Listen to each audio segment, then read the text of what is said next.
1 जुलाई से अब आपराधिक कानूनों में बदलाव होने जा रहे हैं, जिसमें भारतीय कानून प्रणाली में सुधार, भारतीय सोच पर आधारित न्यायिक प्रणाली, दंड के बजाय न्याय पर केंद्रित एवं नागरिक केंद्रित कानून तय होंगे। आज इसी विषय पर एसएसपी नवनीत सिंह भुल्लर ने प्रेस वार्ता आयोजित की, जिसमें उन्होंने नए कानूनों के बारे में विस्तार से समझाया। नए कानून में धाराओं में परिवर्तन किया गया है, जिसमें दंड के बजाय न्याय पर ध्यान केंद्रित किया गया है। अब बीएनएसएस की धाराएं लागू होंगी, जिसमें बीएनएसएस की धाराएं 173(1) में नागरिकों को मौखिक अथवा इलेक्ट्रॉनिक संचार एफआईआर का अधिकार मिलेगा। बीएनएसएस की धारा 173(2)(1) के तहत नागरिक बिना किसी देरी के पुलिस द्वारा अपनी एफआईआर की निःशुल्क प्रति प्राप्त कर सकेंगे।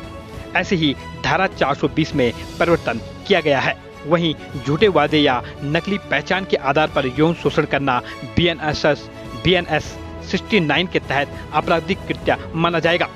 एसएसपी ने बताया, पीड़ित को न्याय दिलवाने को लेकर एक्ट में काफी प्रावधान किया गया है। जो हमारे 3 नए कानून हैं, भारतीय न्याय संहिता, भारतीय नागरिक सुरक्षा संहिता और भारतीय साक्ष्य अधिनियम, ये 30 जून और 1 जुलाई की मध्य रात्रि 12 बजे से ये लागू हो रहे हैं और इस संबंध में पुलिस विभाग द्वारा व्यापक प्रचार प्रसार किया जा रहा है।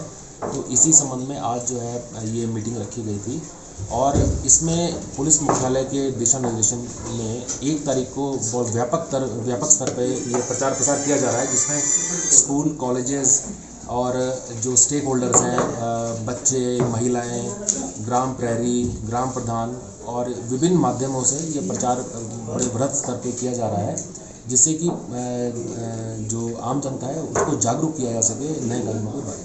सर, पहले इंडिया पुकारा जाएगा सर।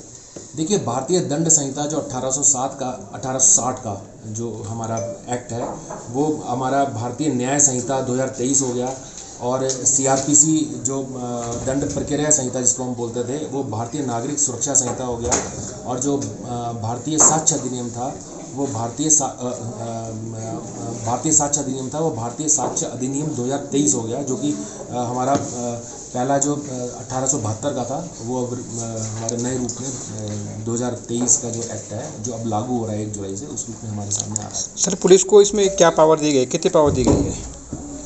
देखिए, बेसिकली इसमें ये विक्टिम ओरिएंटेड है। ये पीड़ित को न्याय दिलाने के लिए इसमें जो जितने सुधारात्मक उपाय हैं और दूसरे भारतीय संविधान की मूल भावना को रख के बनाया गया है और चूँकि वो एक्ट 150 साल पुराने थे, तो उसकी टर्मिनोलॉजी भी काफ़ी कुछ चेंज हुई है। नई परिस्थितियों के हिसाब से इसमें नए एक्ट जोड़े गए हैं, नए सेक्शंस जोड़े गए हैं, नए सेक्शंस, और उसमें नए तरीके के अपराधों के बारे में डिटेल है और समय के बदलाव के साथ साथ इसमें इलेक्ट्रॉनिक माध्यमों का उपयोग करने के संबंध में विस्तृत दिशा निर्देश हैं और जो नए अपराध जो समय के साथ आए हैं उनका संकलन इसमें किया गया है। तो ये समय के साथ इसकी आवश्यकता थी समाज को और सबको, तो ये सब इसमें समाहित किया।